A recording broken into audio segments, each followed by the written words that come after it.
oração, clamando, adorando o Senhor, como é bom. Irmãos, então a gente vai entrar hoje no capítulo 22 e fazendo uma recapitulação breve daquilo que a gente viu ali na última aula. A gente viu ali um movimento, né? O apóstolo Paulo estava ali chegando em Jerusalém e ele chega ali e o Filipe, o Filipe não, o Tiago, ele traz ali uma informação ali do olhar dos judeus, né, para o Paulo, para aquilo que Paulo estava fazendo, era um olhar muito crítico, né? Aquilo que ele sabia, que eles sabiam que ele estava fazendo em missões, e a crítica estava quando ele se voltava para os gentios. Essa era a grande crítica dele, né? Quando ele se voltava para os gentios, isso era de difícil absorção para os judeus. E por que não dizer impossível absorção, né? E, e aí havia uma animosidade, aí o Tiago disse, não, vamos, então, porque tu és esse homem que é judeu, então vamos ali, vai ter uns homens ali que vão entregar um voto, então vamos lá no templo lá para entregar esse voto, vai junto. Aí ele foi junto lá, pagou aquele voto, porque aquele voto ali ele tinha um preço, né? Então ele pagou aquele voto e ficou ali. Só que havia no templo alguns homens de Éfeso. E Éfeso foi um lugar, eu quero que vocês lembrem disso, né? E se vocês não lembrarem com muita clareza, anotem isso.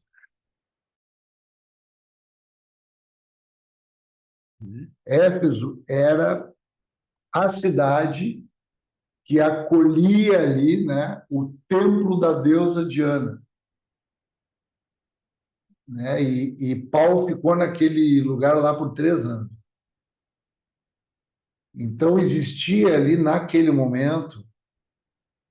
Quem é que lembra aí? Vamos ver como é que eles estão no nosso setup aqui. Quem é que lembra a irmã Andresa Trentini? Quem é que lembra? Tu lembra que festa dos judeus que Paulo queria ir e que estava acontecendo nesse momento, Andresa? Pastor, acho que é aquela que eu acertei da última aula, né? Pentecostes. Ah, eu fiz pertinho, falei, mas eu estou combinado Ah, contigo. foi boa essa. Estou combinado contigo, viu? Para É. marcar mesmo. Festa de Pentecostes, é a festa que vem após a Páscoa, né? Paulo fazia questão, lembra que ele não quis nem entrar em Éfeso, chamou ali os presbíteros de Éfeso, que despediram em Mileto, né, de joelhos, choraram, ele falou que não ia ver eles de novo, porque ele queria chegar lá em Jerusalém nessa festa, né? E aí nessa festa aí, né, e tinha homens ali que eram judeus que eram de Éfeso, e quem sabe eles também estavam naquele movimento lá, naquela rebelião, naquele tumulto, né? E começou um tumulto ali, né? Começou um tumulto e até que eles pegam o Paulo, começa a bater nele, começa a agredir ele. O Império Romano sabe disso, fica sabendo disso. Lembra que nós trabalhamos também que tinha uma força no Império Romano que, quando havia algum tipo de tumulto, algum tipo de manifestação, eles coibiam aquilo ali com força mortal. Então, todo mundo tinha meio que receio, né? Porque então, o Império Romano chega rápido ali quando há aquele movimento no templo, só que os judeus, eles tinham uma força política muito grande no Império Romano. Então, porque os judeus eles estavam sempre com esse movimento, porque os judeus eles queriam muito a libertação de Israel do Império Romano, né? Eles sonhavam que o Messias ele viria para libertar, principalmente aquele jugo tributário, né? Havia um jugo muito pesado tributário ali, e Israel não admitia ficar debaixo daquela escravidão, né? Porque, afinal de contas, eles sabiam que eles eram a nação era o povo, o filho do Deus vivo, né? Então eles não aceitavam isso. Então, de tempos em tempos havia um movimento, um tumulto, né? Mas quando o Império Romano chegava, como eram os judeus que tinham um protagonismo político também, eles acabavam levando a coisa mais e às vezes até concordavam, né, com o que eles impunham. Foi assim a morte de Jesus, né? Foi uma imposição judaica acatada, acolhida pelo Império Romano. Então eles chegam ali, há aquele tumulto, né? E é interessante, né? Porque é muito interessante as coisas de Deus. Porque então chega o comandante Cláudio, Cláudio, Cláudio Lísias, o nome desse comandante, ele chega ali para poder proibir, aí quer saber o que está acontecendo, aí chama e pega aquele homem, que é esse homem e aí tinha um tumulto tão grande que não se conseguia saber o que estava acontecendo, lembram disso? Só para refrescar a memória de vocês assim. E aí não sabiam o que estava acontecendo, e aí ele pegou aquele, tirou ele dali e levou ele para aquele lugar que era um destacamento do império que era próximo do templo. E aí leva ele para ali para poder ter, e ele não vê nenhuma culpa naquele homem ali.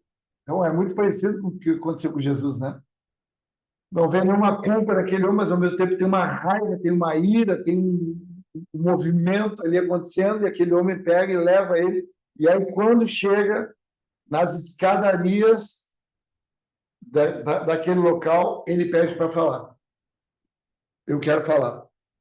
E aí ele começa esse discurso quando ele obtém essa permissão para falar. Eu não me lembro se a gente entrou um pouquinho no capítulo 22, se a gente só foi até o 40 do 21, se a gente entrou um pouquinho.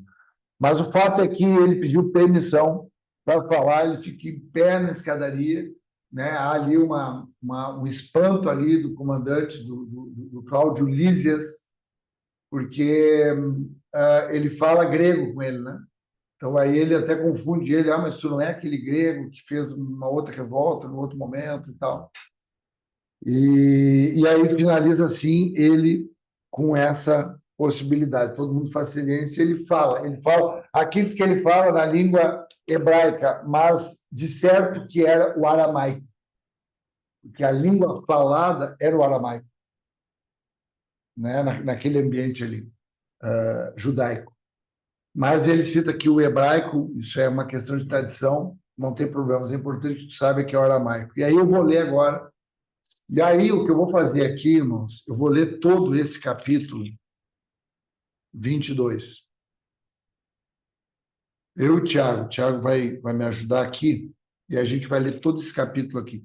Mas a gente vai discorrer esse capítulo, porque nem que a gente não consiga avançar, mas a gente pelo menos já lê todo ele. Se nós tiver que parar em algum momento, eu vou tentar ir até o final, mas ele é porque esses capítulos aqui, o 21, o 22 e o 23, eles são muito conectados. São alguns capítulos que a gente tem nas Escrituras que a gente não pode dissociar um do outro, que o final de um é o começo do outro, o final do outro tu pega no meio daquele que já passou, para que tu não descontextualize. Então, eu vou ler, junto com o Tiago, aqui todo esse capítulo aqui, 22, tá bom? Tiago, vou pedir para tu ler para mim até o versículo 21. Finaliza o 21. Aí a gente dá uma paradinha, conversa um pouquinho aqui, e aí depois a gente entra do 22 até o 30. Tá bom? Amém. Fala lá, Tiago, por favor. Amém. Vocês me ouvem bem? Amém. Amém. Irmãos e pais, dai ouvidos à minha defesa, que neste momento apresento diante de vós. E assim que ouviram que lhes falava em aramaico, guardaram o mais atento silêncio. Então Paulo declarou: sou judeu. Qual é essa versão tua aí? É Tu viu? Tu King fala, James. ó, esse aí já é original. Algumas de vocês falam hebraico, né? Isso é interessante. Então é Ah, original, porque é aramaico. aramaico. Bacana. Verso 3. Então Paulo declarou: Sou judeu, nascido de Tarso, da Cilícia, mas criado nessa cidade. Fui educado rigorosamente na lei de nossos antepassados, aos pés de Gamaliel, sendo tão zeloso por Deus, assim como estáis sendo vós neste dia. Persegui os seguidores do caminho até a morte, algemando tanto homens quanto mulheres e jogando-os no cárcere. Como bem pôde testemunhar o sumo sacerdote, assim como todo o conselho dos anciãos. Visto que deles recebi cartas requisitando a cooperação dos irmãos, segui para Damasco com a finalidade de deter e trazer algemados para Jerusalém, os que ali estivessem para serem severamente punidos. Verso 6. Entretanto, por volta do meio-dia, enquanto me aproximava de Damasco, de repente, uma fulgurante luz vinda do céu reluziu ao meu redor. Caí por terra e ouvi uma voz que me indagava. Saul, a minha fala, né? Mas é Saulo, né? A minha fala Saul. Olha só a minha versão. Saul, mas é Saulo, né? Por que me persegues? Mas é interessante aí, a gente até dá uma paradinha, porque ele era da tribo de Benjamim. E o Saul, que é o primeiro rei de Israel, isso é importante tu escrever também, se isso não estiver muito claro para ti, é o primeiro rei de Israel, é Saul, e ele era da tribo de Benjamim. Então, o Paulo também, ele é Saulo, de origem judaica, por conta de ele ser também tribo de Benjamim, e uma alusão a esse primeiro rei que antecede Davi. É um rei que não se comportou bem, né? Mas é interessante isso. Desculpa. Tranquilo. Verso 7. Caí por terra e ouvi uma voz que me indagava: Saul, Saul, por que me persegues? Diante disto perguntei: Quem és tu, Senhor? Ao que ele me afirmou: Eu sou Jesus, o Nazareno, a quem persegues. E aqueles homens que me acompanhavam também viram o brilho da luz, mas não compreenderam a voz daquele que falava comigo. Então inquiri: Senhor, que devo fazer? E o Senhor me ordenou: levanta-te, segue para Damasco, onde te será comunicado tudo o que necessitas fazer. Tendo ficado cego devido ao intenso resplendor daquela luz, cheguei a Damasco guiado pela mão dos meus companheiros de viagem. Um homem piedoso, segundo a lei, chamado Ananias, e muito respeitado por todos os judeus que ali moravam, veio ao meu encontro e, colocando-se de pé ao meu lado, determinou: Irmão Saulo, recupera a tua visão. Em seguida, ele me revelou: O Deus dos nossos antepassados te escolheu para conheceres sua vontade, veres o justo e ouvires a palavra da sua própria boca, pois será sua testemunha perante todas as pessoas dos sinais que tens visto e ouvido. Verso 16. E agora, o que mais esperas? Levanta-te, sê batizado e lava os teus pecados, invocando o nome do Senhor. Quando retornei a Jerusalém, estando eu a orar no templo, caí em êxtase e vi o Senhor que me ordenava: apressa-te e sai logo de Jerusalém, porquanto não receberão o testemunho acerca da minha pessoa. Ao que eu indaguei: mas, Senhor, todos eles sabem que eu fui o responsável pela detenção e encarceramento dos que criam em ti, e os açoitava de sinagoga em sinagoga. E mais, quando foi derramado o sangue de Estevão, tua testemunha, eu lá estava, pessoalmente observando tudo, dando minha aprovação e tomando conta das capas dos que o matavam. Contudo, o Senhor me ordenou: vai, porque eu te enviarei para longe aos gentios. Amém, amém, graças, obrigado, Tiago. Então, o que que acontece? Então, ele pede primeiro aqui a palavra, né? E aí é concedida a palavra para ele, pelo comandante, esse homem chamado Cláudio Lísias. É importante saber esse nome aí, porque depois a gente vai estudar um pouquinho por que que ele tem esse nome aí, dentro desse contexto que a gente está entrando. E, e ele começa a falar, e ele começa a falar do testemunho dele, aquilo que aconteceu lá em Atos 9. Então, já pode anotar aí também, que a conversão de Paulo é Atos 9. Importante a gente começar a repetir isso para começar a ter familiaridade, né, com a Escritura, com a palavra, com os contextos de tempo, né? Então, ele se converte ali em Atos 9. Antes disso, isso a gente já estudou, né? Só que já faz tanto tempo, agora eu estou até meio assim, 2 anos já, que a gente está no livro de Atos, né? Bem legal. E antes, se no 9 ele se converte, nós voltando um pouquinho para o 7, no 7 tem a morte de Estevão.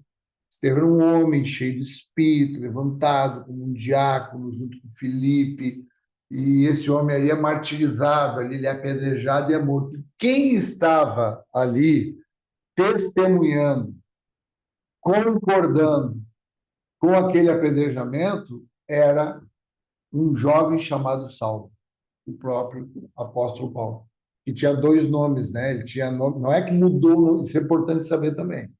Presta atenção nisso. Muita gente fala que mudou o nome, depois que ele se converteu, mudou de Saulo para Paulo. Não, ele tinha 2 nomes. Ele tinha o nome Saulo, que era o nome judaico, e Paulo, que era o nome romano. Então, ele tinha 2 nomes aqui. Depois começou a se falar mais o nome de Paulo nas escrituras, né?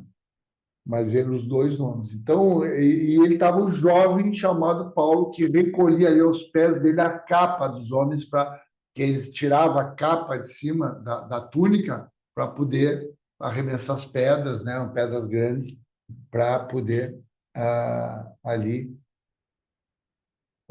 condenar aquela pessoa, né? Aquela sentença de morte ali, matava por apedrejamento, e Saulo estava concordando. Paulo se regozijava com isso, se alegrava com isso, ele achava que isso era o certo, isso era o justo, isso era servir a Deus, matar essas pessoas que estão perturbando, que são uma seita, que são hereges.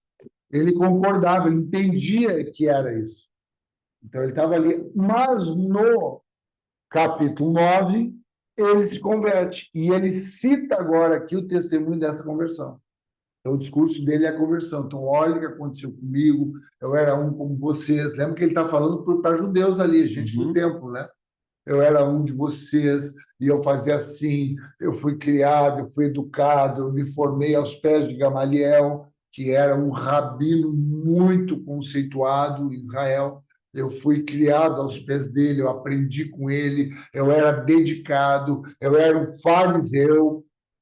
Fariseu era um homem muito importante, né, dentro desse sistema religioso. Fariseu era um homem que tinha uma relevância muito grande, né? Depois a gente vai ver também, mais adiante, nesse mesmo capítulo, uma relação do fariseu, não, nesse mesmo capítulo não, já é no 23, do fariseu e o saduceu, que eram outros, né? Que também tinham uma outra característica que a gente vai estudar. Mas Paulo era um fariseu. Então ele vai explicando aqui quem ele era, de onde ele era, como ele ia. E aí ele começa a contar, olha, a minha missão era perseguir os do caminho. Os do caminho eram os cristãos.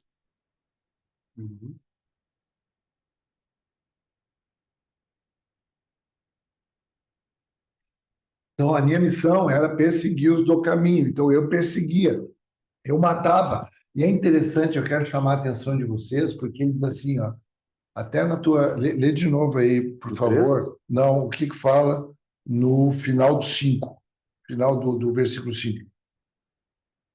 visto que deles recebi cartas requisitando a cooperação dos irmãos e segui para Damasco com a finalidade de deter e trazer algemados para Jerusalém os que ali estivessem para serem severamente punidos. Severamente punidos, é isso que eu quero dizer. Então, o que acontece, irmãos? Então, ele está citando antes ali, ele está dizendo assim, olha, eu fazia isso, era eu que fazia isso. Então, é como se ele dissesse assim, ó, eu compreendo o que vocês estão fazendo, porque vocês estão fazendo o que eu fazia. Eu hoje sou alvo daqueles que eram o meu objetivo. Então, ele compreende, ele tem uma maturidade para dizer assim: olha, eu compreendo espiritualmente, porque eu vivia numa cegueira que me impulsionava a punir severamente essas pessoas. Havia um ódio dentro de mim, havia uma justiça dentro de mim, havia uma raiva dentro de mim, havia dentro de mim uma sensação de que essas pessoas mereciam punição severa.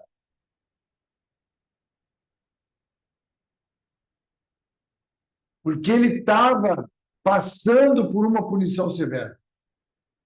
Aquelas pessoas estavam, ele vinha já, toda a caminhada missionária dele, aqui ele já tem uma experiência missionária, que ele carrega na passagem dele pela Ásia, na passagem dele entrando na Macedônia, na passagem dele indo até a Caia. Ele tem experiência de muitas vezes ele passar por agressão, por perseguição, por prisão. Então, isso ele está dizendo, olha, isso eu fazia, eu compreendo. Só que chegou um momento que aconteceu uma virada na minha vida, virou o meu entendimento. Houve uma metanoia, que é o que mesmo o apóstolo Paulo fala lá em Romanos 12, que inclusive foi citado no final de semana.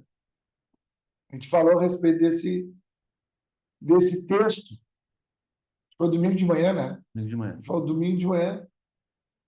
Ele diz, ó, há uma renovação do nosso entendimento. Houve uma renovação do meu entendimento. Tudo aquilo que eu pensava, todas as convicções que eu tinha, tudo aquilo que movia as minhas decisões, as minhas ações, chegou um momento que isso mudou. Eu tive um encontro com Jesus Cristo, aquele que foi morto pelos judeus, aquele que foi morto por nós.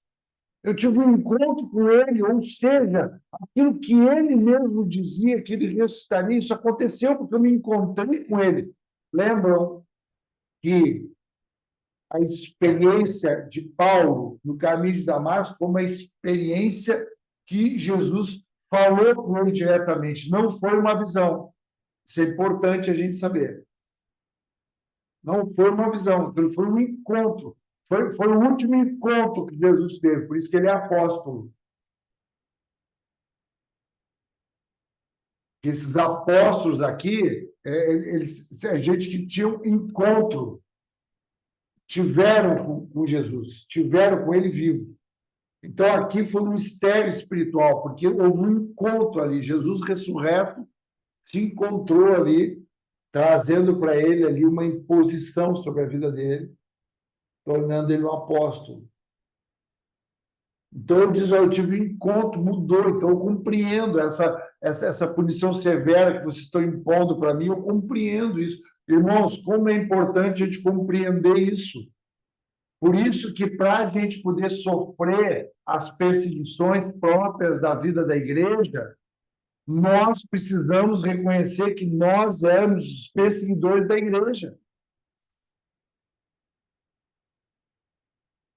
Se nós não reconhecermos em arrependimento que nós éramos os perseguidores da igreja, nós vamos continuar perseguindo a igreja ainda hoje. Nós vamos ficar num caminho de confusão.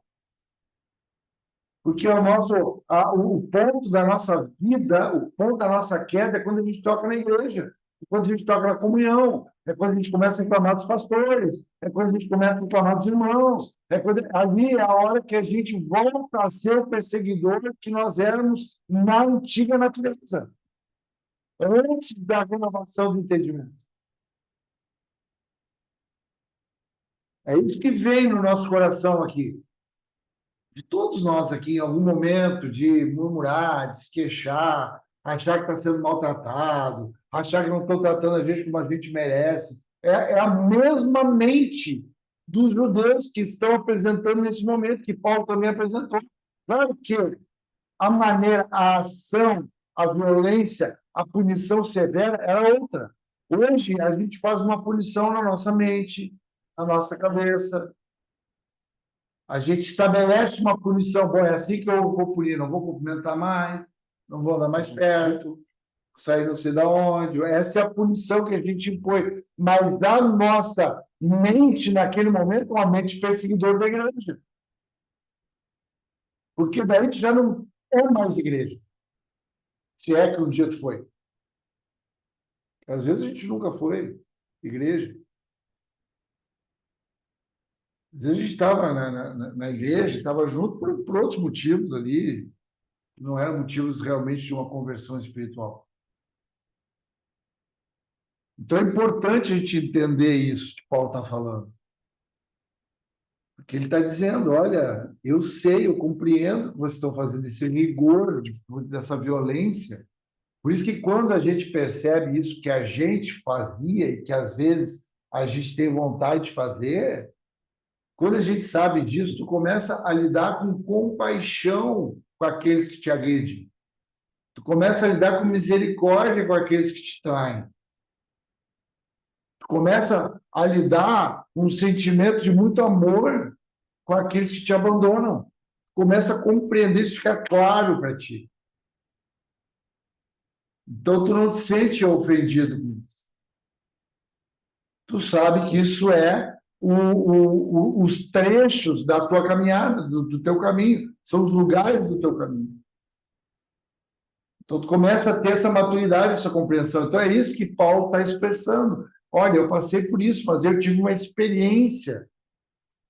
E aí ele conta, olha, aí eu caí ali, e aí Deus falou comigo, e aí eu fiquei cego, e aí essa voz mandou eu entrar em Damasco, aí ali, naquele lugar, aí o profético ele começa a acontecer. Ele está falando do profético. O que a igreja carrega é o profético. É isso que a igreja carrega dentro de si. É o profético. Por isso que quando a gente se relaciona com alguém, tu não te relaciona com o comportamento que aquela pessoa está apresentando naquele momento. Tu não te relaciona com a conduta que ela está apresentando naquele momento. Porque tu não te relaciona, por isso tu não te ofende e tu também não te ilude. Porque tu te relaciona com o profético sobre a vida daquela pessoa. Então tu te relaciona com aquilo que ela já é. Ainda que ela ainda não tenha se tornado. Por isso que nunca é uma relação de cobrança, de exigência, de julgamento. Mas é uma relação, como tu te relaciona com o profético, é uma relação de admoestação, de exortação, de disciplina, de ensino, para que aquela pessoa alcance aquele lugar que tu já viu ela. Profético não é para ti, meu irmão e minha irmã, em nome de Jesus. A gente está querendo profético para nós. Por isso que a gente gosta, né? Profecia, quer que tenha uma profecia para me dar? Vamos lá atrás da profecia. Tem uma igreja que fala de profecia, tem um profeta aí. Irmão, o profético, tem o ministério profético, né? Dos dons proféticos, né? Mas a profecia é tu andar num caminho profético que tu te relaciona com o profético na vida das pessoas. E é isso que mantém a tua relação firme. Tu não rompe uma relação. Por que o profeta ele não rompe uma relação? Porque ele se estabelece com aquilo que Deus está fazendo e não a partir da exigência do que ele quer. Então, tu não rompe.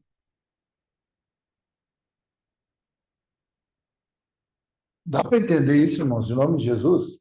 Posso contribuir um pouco, Valor? Claro. E é interessante, irmãos, que isso vem de uma vida de consagração, uma vida... Porque Ananias, ele teve um momento ali que ele balançou com isso, lá em Atos 9.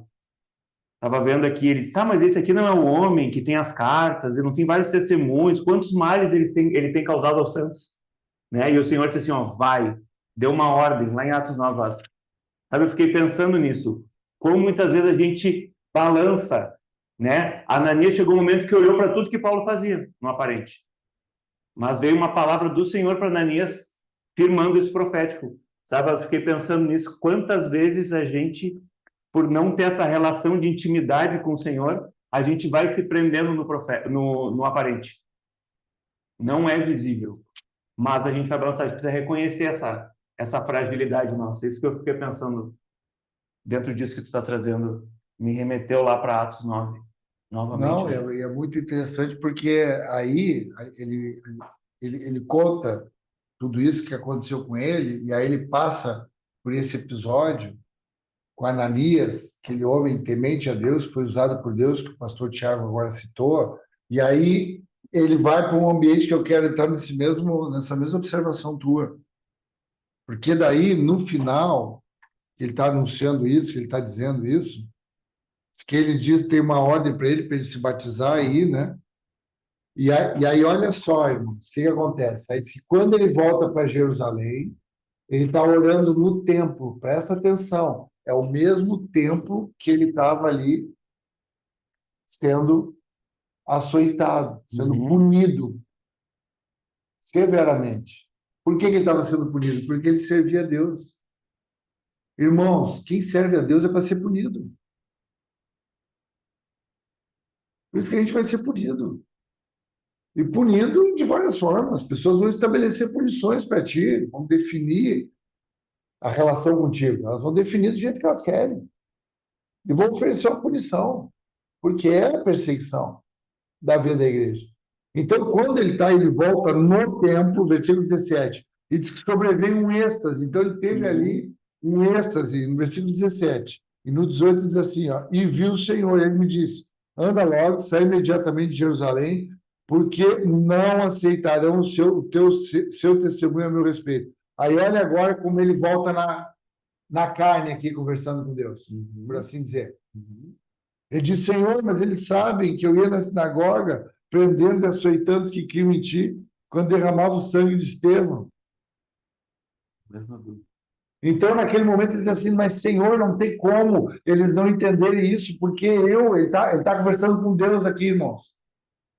Ele está na relação com o profético ali, e Deus está dizendo, olha, sai que não vão aceitar o que você está falando. Olha como a gente tem que ser maduro, irmãos.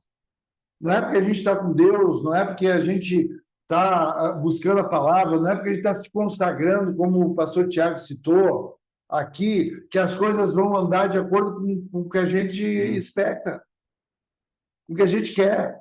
Não é porque a gente está com Deus, nosso casamento vai ser uma maravilha, que nossos filhos vão ser uma maravilha, que a igreja vai ser uma maravilha. Não, irmãos. A consagração, para nós ouvir a voz de Deus, para nós ter relação com Deus e para nós ter coragem de obedecer a Deus, além do que a gente está sentindo. Acima do que a gente está sentindo. Em nome de Jesus, irmãos. Nós não podemos viver de acordo com o que a gente está sentindo. As tuas decisões não podem ser por aquilo que tu sente, Amém. Mas é por aquilo que tu crê, é por aquilo que tu ouve de Deus.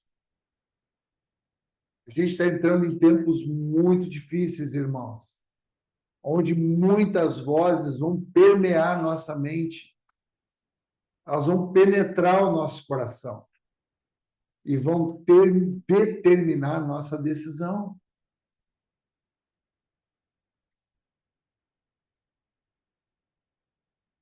Não, eles vão receber, porque sabe aquela coisa assim? Não, eles vão receber, porque eles me conhecem lá na minha casa. Todo mundo vai me receber agora, porque eles me conhecem. A minha mãe, meu pai, os meus irmãos, meus colegas de trabalho, eles vão. Não, Senhor, não te preocupa, eles vão, porque eles sabem como é que eu era e como eu mudei. Eles sabem que agora eu sou outra pessoa. Não, irmãos, isso está acontecendo dentro de ti. Ah, não. É dentro de ti que está acontecendo, não te ilude, que isso aí todo mundo está se dando conta. As pessoas podem até estar vendo algum tipo de mudança, mas a interpretação, a maioria das vezes, não vai ser de acordo com aquilo que está sentindo. Eles vão interpretar de outra forma. Ah, ele está amadurecendo, fizeram uma lavagem cerebral nele, ou agora ele acha que é o não sei o quê. Aí pode ir para qualquer lugar. Não, mas eles vão receber, eles sabem como é que eu era, imagina. Eles conhecem o Júnior, como é que era o Júnior. Não. E aí, incrível, irmãos, em nome de Jesus. Em nome de Jesus. Eu quero assim, ó, em nome de Jesus. A gente está vivendo missões, irmãos.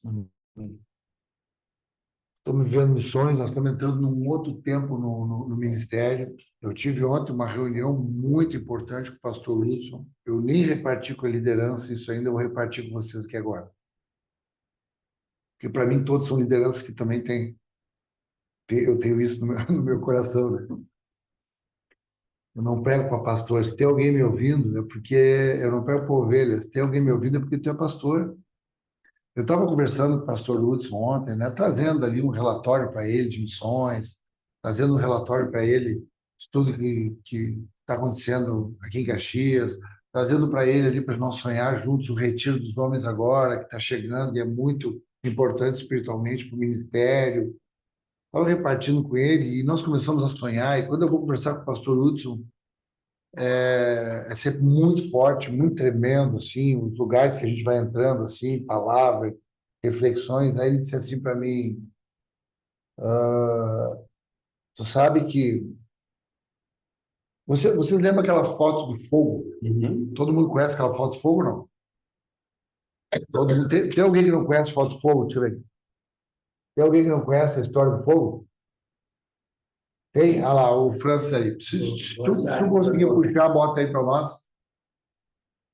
Eu puxei aqui a minha equipe aqui, que eu tenho uma equipe aqui de mídia que ela é espetacular.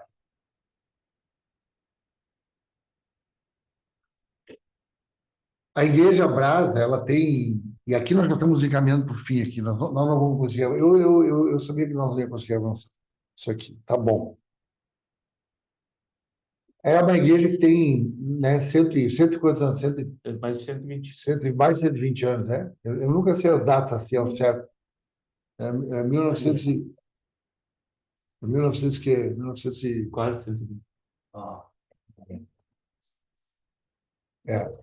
Então, olha só, essa foto aí, se vocês deixarem grande aí para vocês aí, o que aconteceu? Né?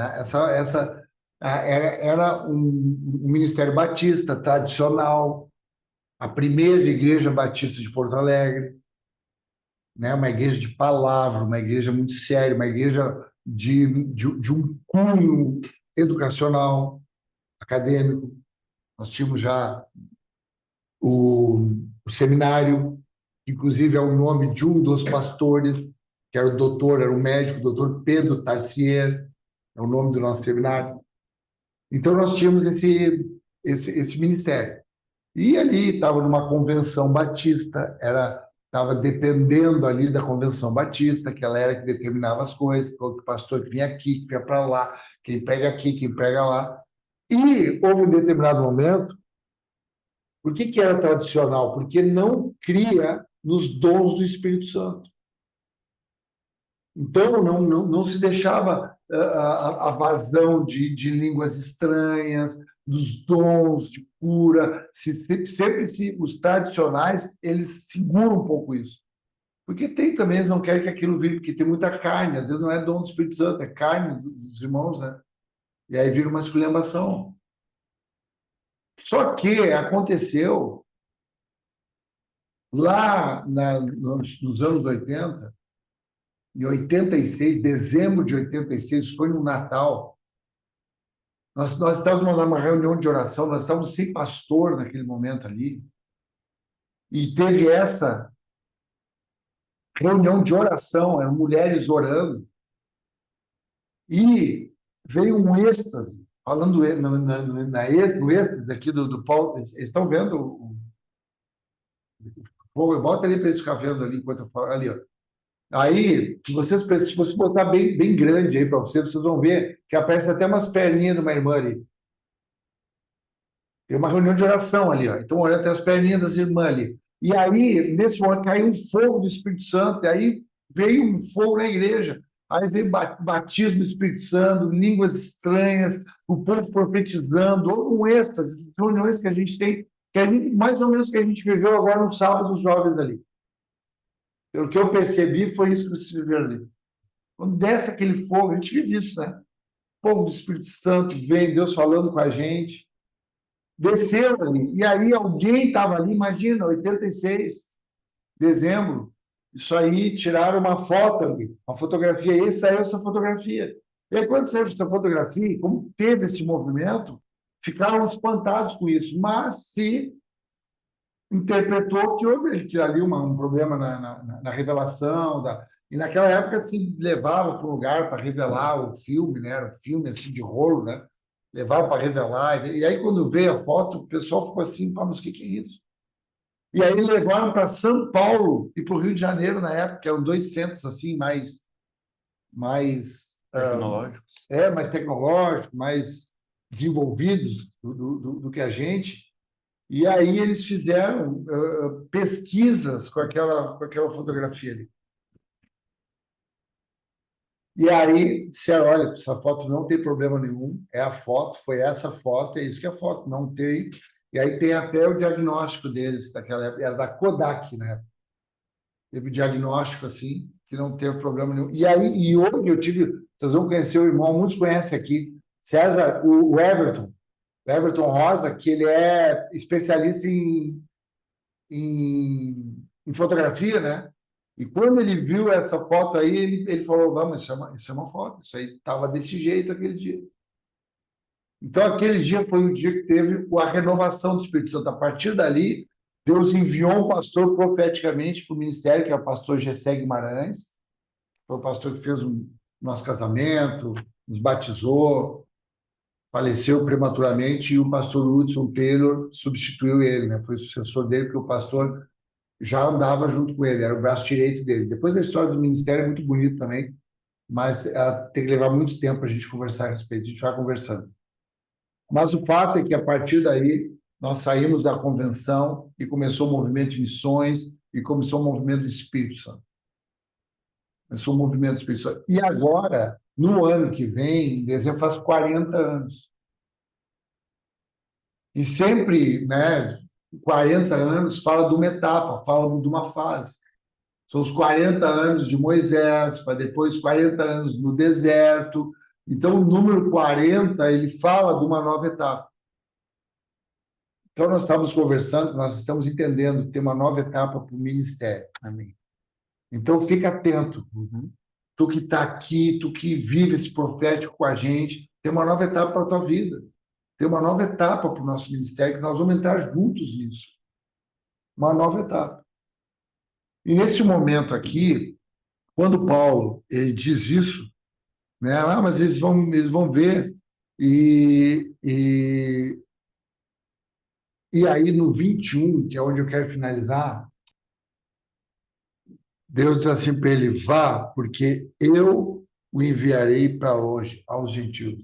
Meu irmão, em nome de Jesus, nós somos um ministério que vai ser enviado para longe. Nós somos um ministério que vai para muito longe. Nós somos um ministério que está sendo enviado para longe. Nós já estamos sendo enviados para longe. Nós temos muitos lugares que são longe. Nós tivemos um culto domingo de manhã, que foi um culto lá nos Estados Unidos. Nós estamos no Japão, nós estamos sendo... E está só começando. É o ano que vem que isso vai começar. Meu irmão, minha irmã, fica firme. Fica firme. Está começando algo novo aí. Vem um outro fogo, um outro derramamento do Espírito Santo aí para o nosso ministério. Para nós ser enviado para longe, para irmãos que estão longe, para os gentios que estão longe. E aqui é onde eu quero parar, para a gente recomeçar na semana que vem.